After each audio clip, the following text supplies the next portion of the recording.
Los niños pueden pasar a su clase en este momento.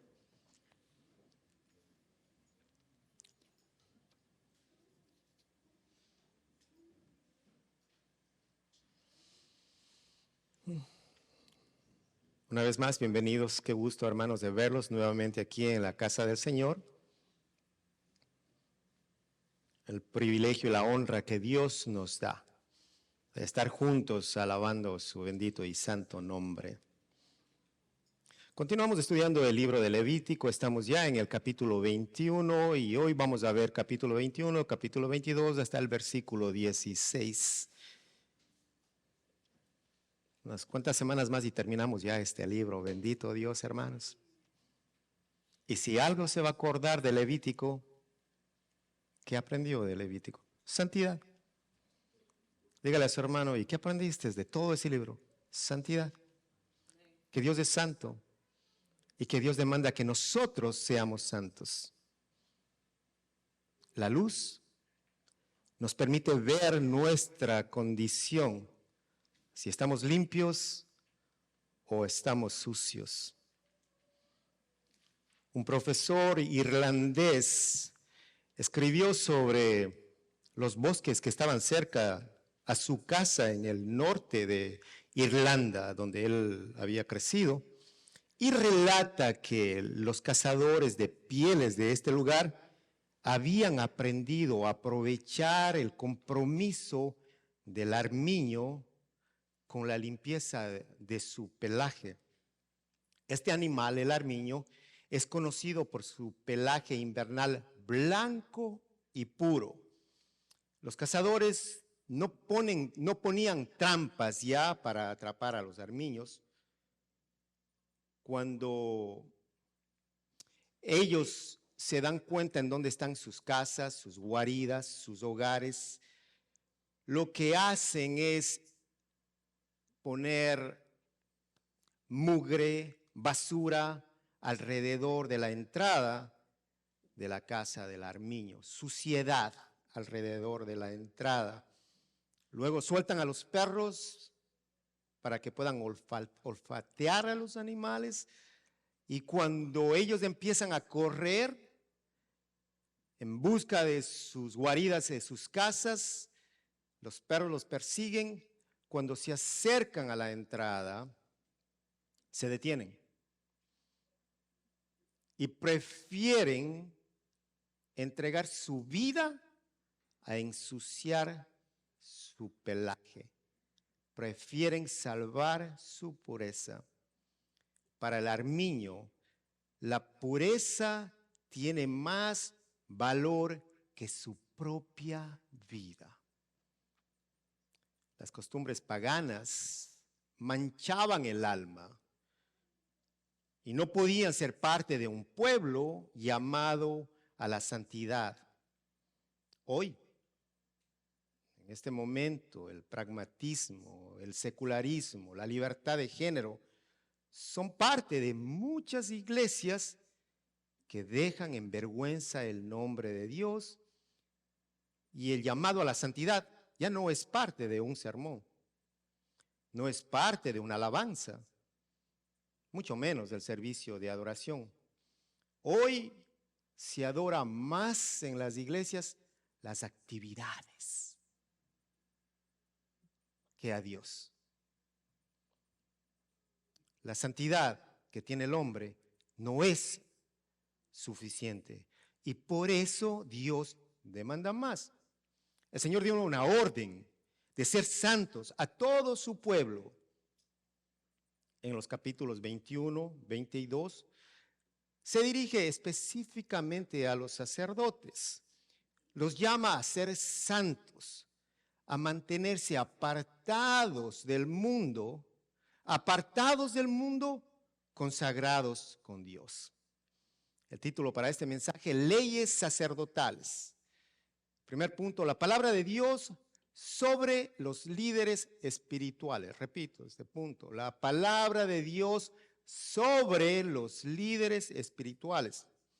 ¿Y por qué razón? Porque la palabra de Dios tiene la más alta autoridad sobre la iglesia, sobre los líderes porque es suficiente, porque es inerrante, es inspiración divina, es útil para enseñar. Por la palabra todo fue creado. Nada ni nadie puede estar sobre la autoridad de las sagradas escrituras. Nada ni nadie sobre las escrituras. Israel, el pueblo de Dios, fue llamado a ser santo. En el versículo 1, capítulo 20, dice, el Señor le ordenó a Moisés. ¿Quién? Dios. Dios habla. El Señor le ordenó a Moisés que les dijera a los sacerdotes, hijos de Aarón, no se contaminen. Como jefes de su pueblo, no deben hacerse impuros ni contaminarse. Deben ser santos para su Dios y no profanar su nombre. Son ellos los que presentan al Señor las ofrendas por fuego, que son como el pan de su Dios. Por eso deben ser santos. El pueblo de Dios debía ser dirigido por líderes espirituales, líderes comprometidos a buscar la santidad. Capítulo 21, 22, una vez más nos muestra leyes sacerdotales. Ya habíamos visto un capítulo anterior, donde nos hablan también de la santidad requerida para la nación, para el pueblo de Israel. Pero ahora es específico para estos líderes, para los sacerdotes.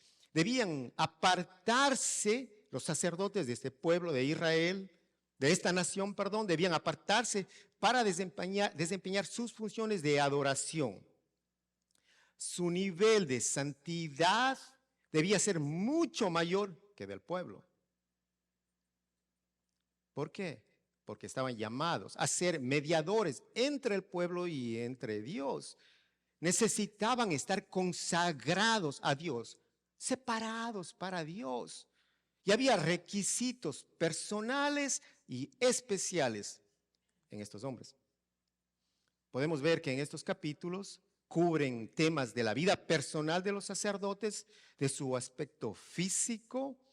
El sacerdocio era un privilegio y honor que Dios otorgaba.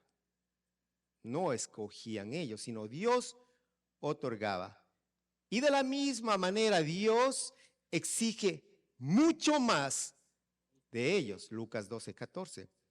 A todo el que se le ha dado mucho, se le exigirá mucho. Y al que se le ha confiado mucho, se le pedirá aún más. Dios escoge a hombres pecadores para convertirlos de su maldad, y a medida que su poder transforma sus vidas a través de la palabra, progresa la santidad. Y esta no llega solas, no llega sola, hermanos. La santidad no llega sola, ni tampoco obra sola. Dios, en su soberanía, es quien provee y el pecador busca. Dios provee y el pecador busca. ¿Busca qué? Busca a Dios, busca la santidad, busca santificarse. Podemos ver que se repite en este capítulo la frase santo. Yo soy santo, el Señor, que los santifico a ustedes. Yo soy santo. El proceso de santidad avanza a medida que el pueblo guarda los estatutos que Dios ha dado. Les repito, ¿cómo podemos ser santos? ¿Cómo crecemos en santidad? Cuando el pueblo guarda los estatutos que Dios ha dado, progresa en santidad. No puede haber santidad sin obediencia. Así de simple, hermanos. No puede haber santidad sin obediencia. Dios no concede santidad a las personas que no desean seguir sus caminos. No van. Versículo del 1 al 15, vemos los requisitos personales, primero para los sacerdotes, luego para los sumos sacerdotes. Un tema sobre ritos de duelo, de prácticas de matrimonio. Los sacerdotes y los sumos sacerdotes debían poner a Dios como su prioridad absoluta. Primero Dios, sobre la familia. Primero Dios, sobre la lealtad a la familia. Primero Dios, sobre los sentimientos personales. Primero Dios. Dice un autor, solo la persona disciplinada, escuche, los disciplinados, solo la persona disciplinada llegará a su máximo poder. Un líder puede dirigir a otros porque se ha conquistado a sí mismo. Fin de la cita. Hay personas que piensan que la iglesia no puede crecer espiritualmente más allá de sus líderes. Falso. Falso. Dios es soberano. Y Dios puede bendecir a las personas más de lo que merecen sus líderes. También es capaz de pasar por encima de los líderes y levantar a aquellos que no ocupan ninguna posición de autoridad para animar a su pueblo. Para animar a su pueblo a hacer cosas mayores. No obstante, es cierto que los líderes tienen una gran influencia en la vitalidad espiritual de su pueblo, del pueblo de Dios. El peso de la responsabilidad para alcanzar esos niveles altos de santidad, como lo exige Dios, no recae solamente sobre los hombros de los sacerdotes, hoy de los pastores. No, hermanos. El pueblo tenía una responsabilidad de asegurarse que que en ese tiempo los sacerdotes vivieran su vida según la palabra de Dios. Hoy, el pueblo está llamado a animar a sus pastores, a respetarlos, considerándolos santos, separados para la obra de Dios. Muchas iglesias culpan a los pastores por sus fracasos, pero nunca oraron por ellos, jamás se preocuparon por sus necesidades, mucho menos los animaron o los corrigieron en el amor de Cristo a mantenerse firmes, centrados en su llamado y apartados de los negocios del mundo. Es muy triste y alarmante saber que cada mes 1,500 pastores en Estados Unidos dejan de ejercer el pastorado por diversos motivos. 70% de los pastores admiten que sufren depresión. No se asuste, hermano. Depresión y estrés. Los pastores. 80% dicen que solo leen la Biblia para preparar sus sermones.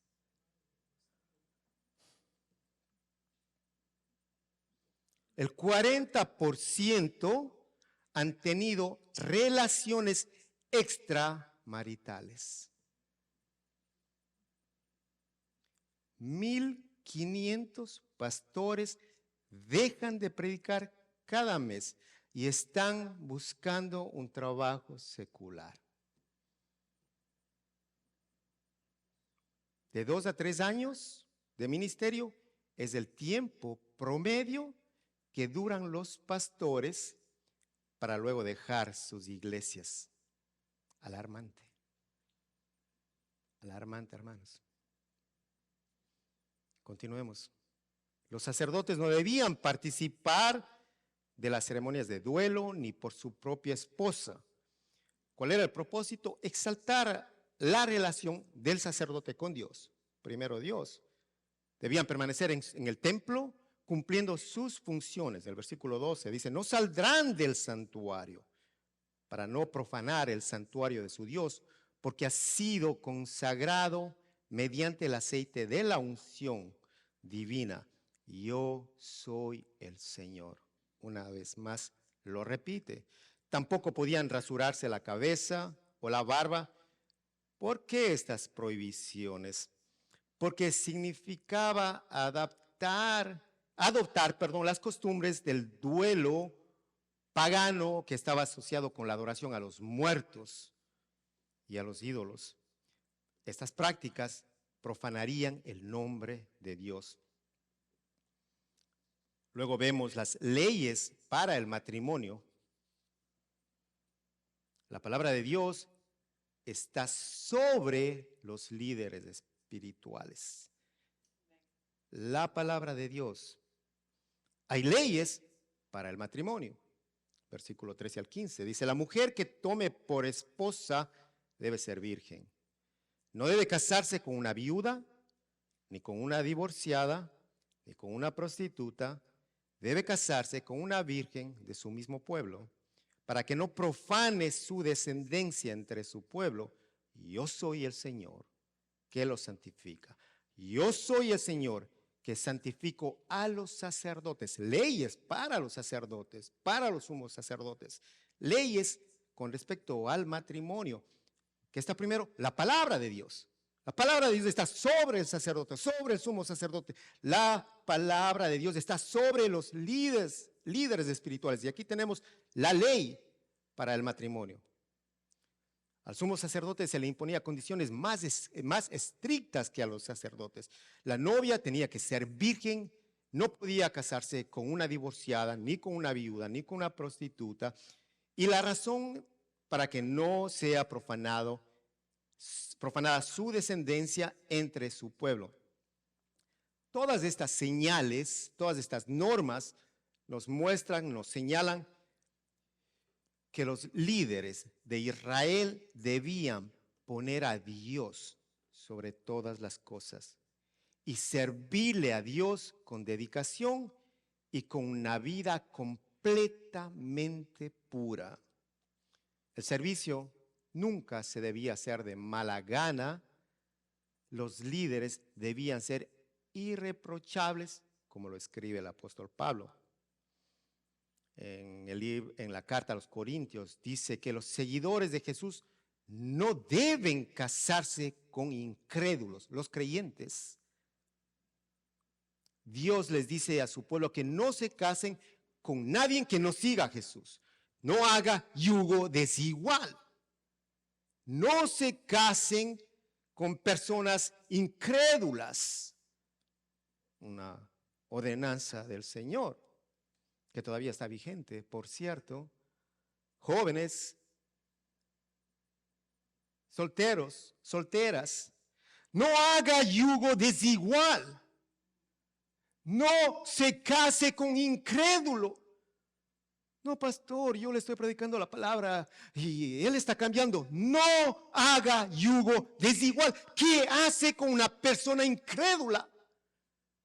Relación con una persona incrédula, que lo voy a cambiar.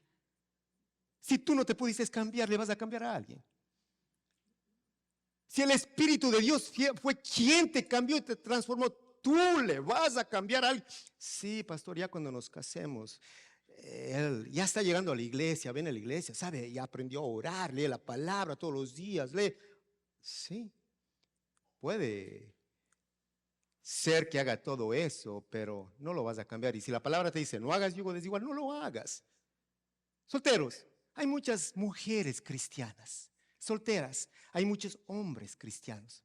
No trate de irse en contra de la ley del Señor, porque va a caer en desobediencia y va a pecar y va a sufrir y va a ver las consecuencias de la desobediencia.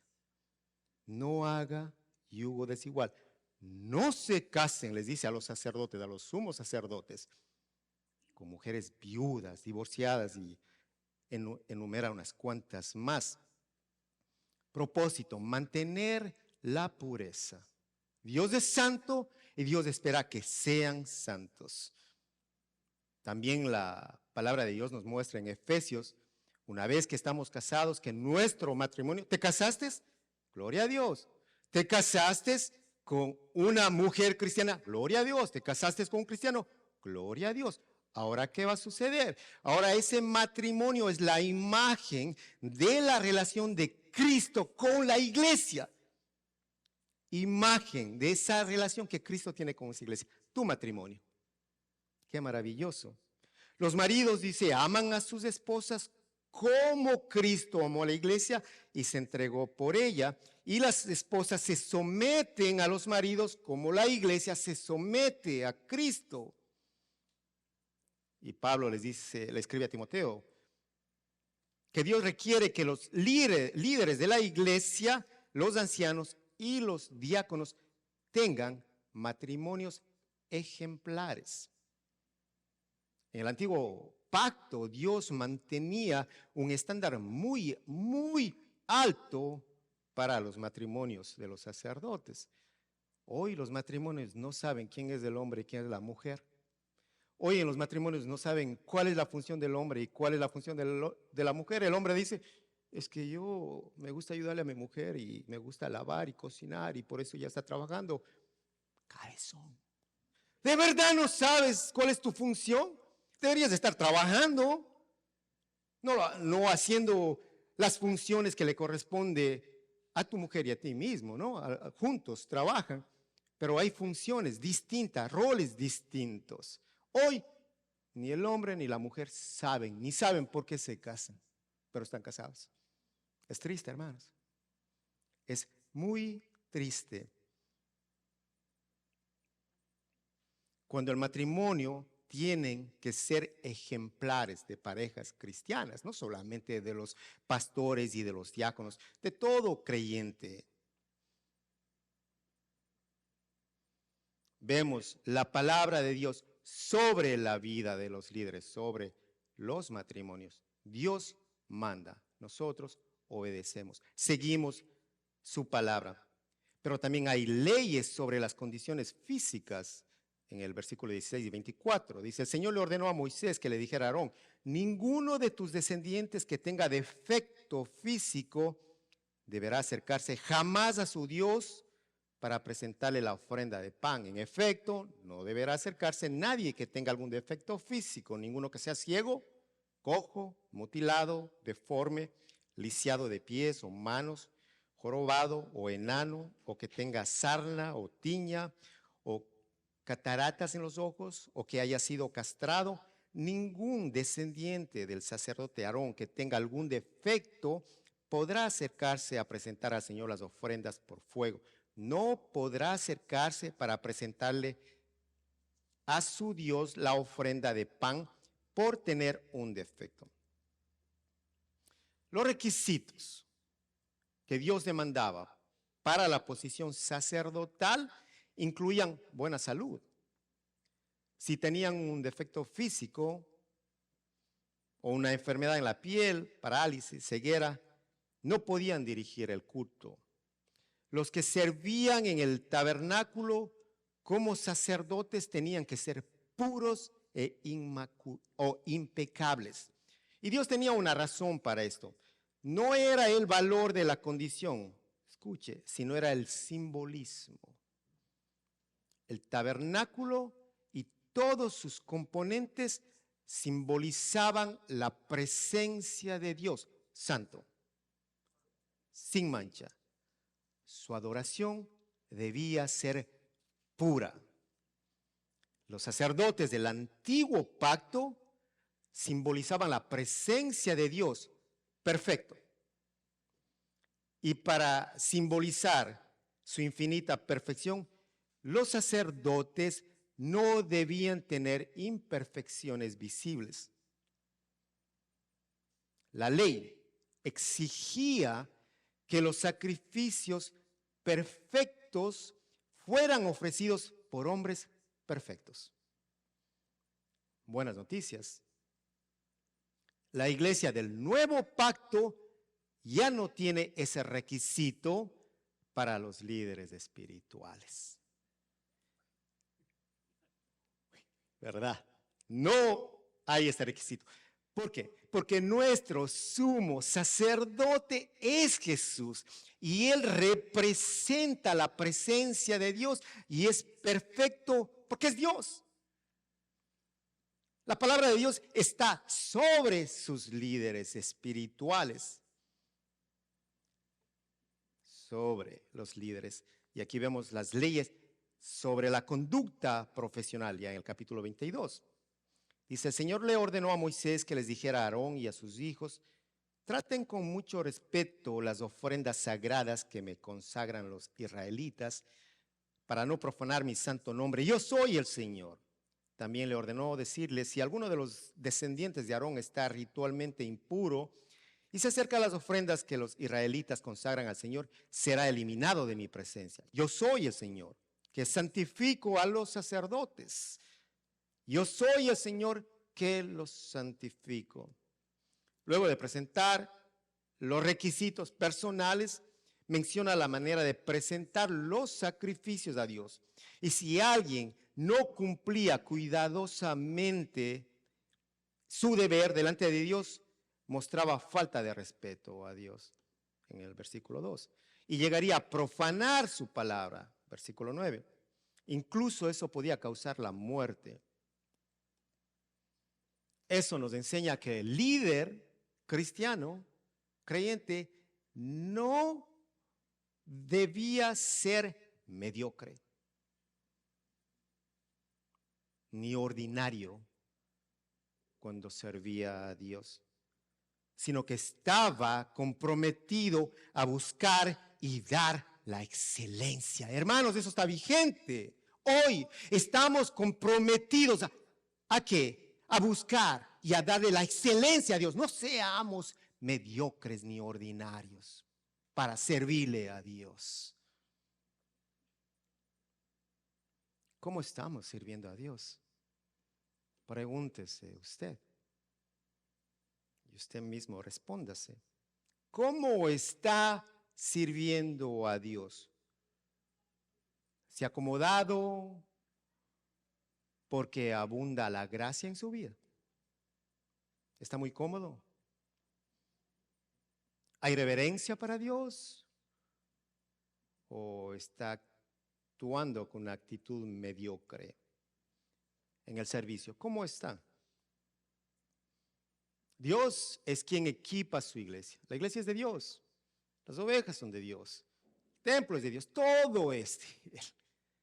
Y Él sustenta su iglesia. Él equipa su iglesia. Él provee los líderes espirituales. Es Él quien provee los pastores, los diáconos, los servidores. Es Dios. Dios pone, Dios saca, Dios quita, Dios lleva, Dios trae. Es Dios. Hoy estamos aquí. Mañana no sabemos en dónde vamos a estar. Ayer estuvimos en otro lado. No sabemos, porque es Dios quien dirige nuestras vidas y Él es el dueño de la grey. Dios equipa a su iglesia, provee líderes espirituales, los llama a un estándar más alto de santidad. Y ese es el enfoque del capítulo 21-22. Los requisitos para los líderes, hoy para pastores, para diáconos, están ya en la Biblia, están en su palabra, y lo podemos ver en la carta a Timoteo, Tito, la primera carta de Pedro. Podemos ver cuáles son los requisitos. Pero estos requisitos que nos muestran la Biblia no tienen nada que ver con habilidades de liderazgo. No tienen nada que ver con educación formal. No son descripciones de trabajo. Las calificaciones para los roles del pastor y diácono son rasgos de carácter piadoso, atributos de la vida santa que Dios requiere de los líderes de la iglesia. Ahora, ¿y qué hay del pueblo? Bueno, no solamente los pastores tienen responsabilidades, también el pueblo. La palabra de Dios dice que todos los cristianos son líderes espirituales. En otras palabras, en este mundo, real sacerdocio, líderes espirituales. La carta del apóstol Pedro los llama real sacerdocio. Apocalipsis se refiere a los cristianos como sacerdotes. Y todo seguidor de Jesús, todo creyente, buenas noticias, es un sacerdote. ¿Sabe por qué?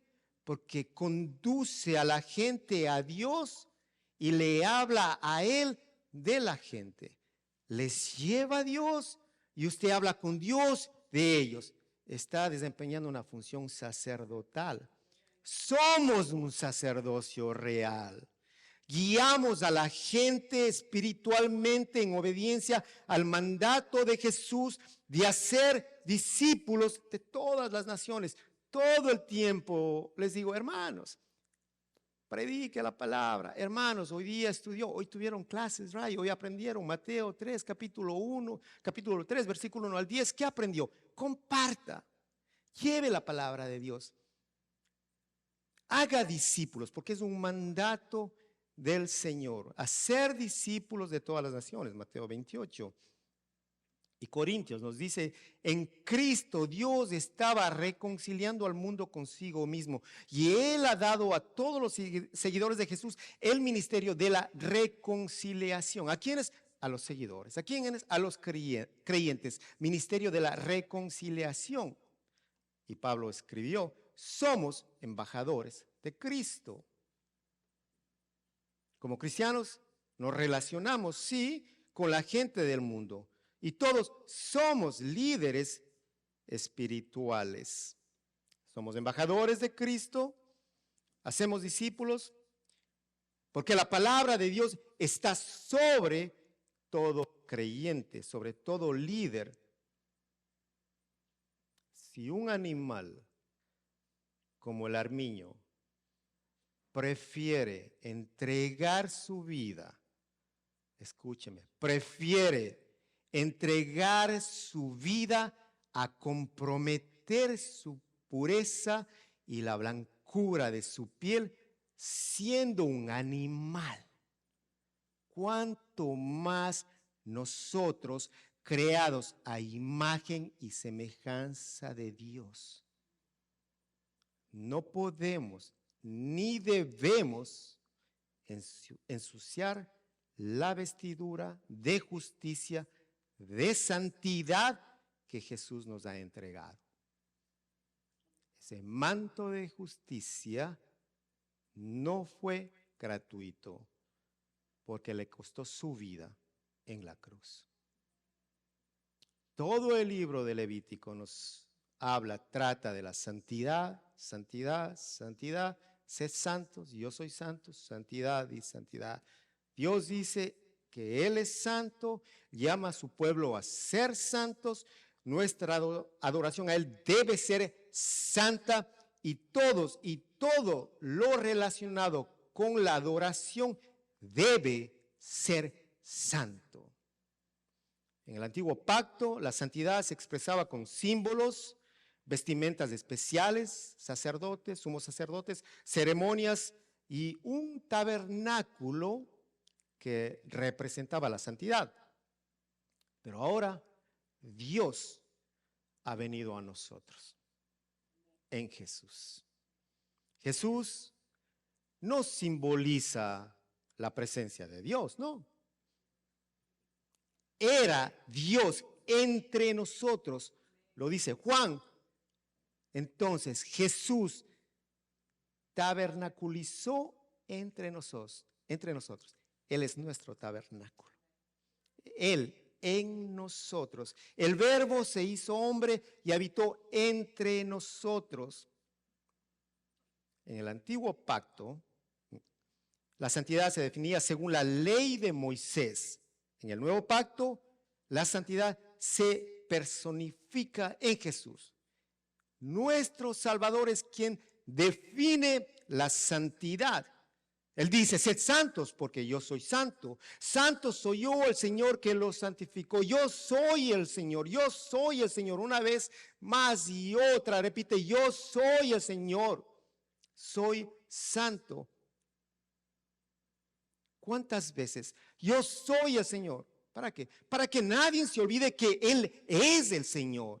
Pero no cualquier Señor, Él es el Señor de señores, el Rey de reyes, y que delante de Él toda rodilla se doblará y toda lengua confesará que Él es el Señor, que Él es santo, es Él en los cielos, donde millares de ángeles, de voces, proclaman su santidad y no cesan de decir día y noche, dice Apocalipsis, santo, santo, santo es el Señor Dios Todopoderoso, el que era, el que es y el que ha de venir. Si hoy usted desea ser purificado, si hoy desea ser limpiado de todo pecado, si usted quiere el perdón de Dios, hay buenas noticias, hermanos.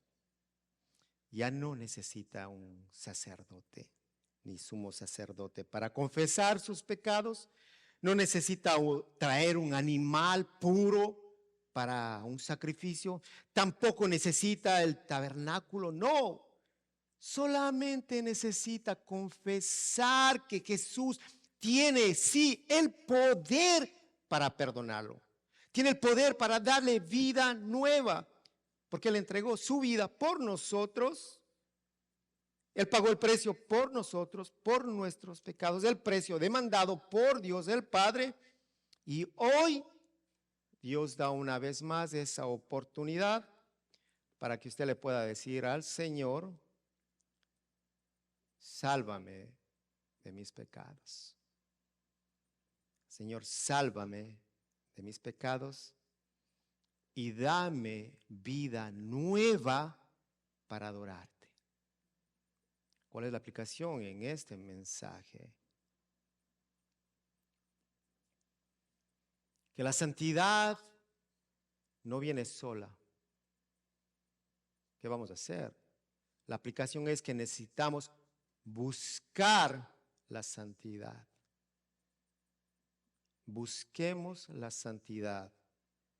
Busquemos ser santos. ¿Y cómo lo vamos a hacer, pastor?